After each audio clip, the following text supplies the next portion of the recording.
A lot of testimony at the Standing Committee on Fisheries and Oceans was critically important. I believe that Dr. Andrew Bateman's is probably the most important in my mind.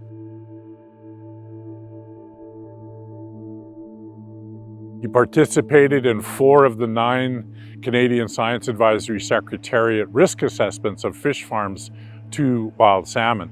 And he categorically said the outcomes don't reflect the science.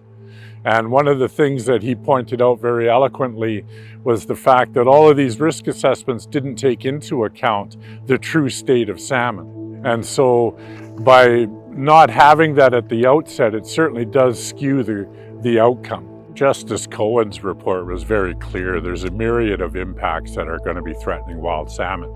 Of course, we're witnessing global warming with floods and wildfires, certainly food availability. But there's also things that are within our control to affect change. One certainly can be fish farm operations. Justice Cohen was very clear in his comments about disease and pathogen from the fish farms, that they are potentially irreversible in terms of harm.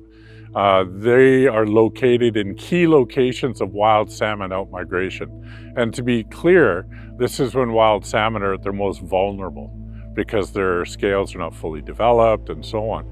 But so what we have to do is remove the farms from outmigration routes.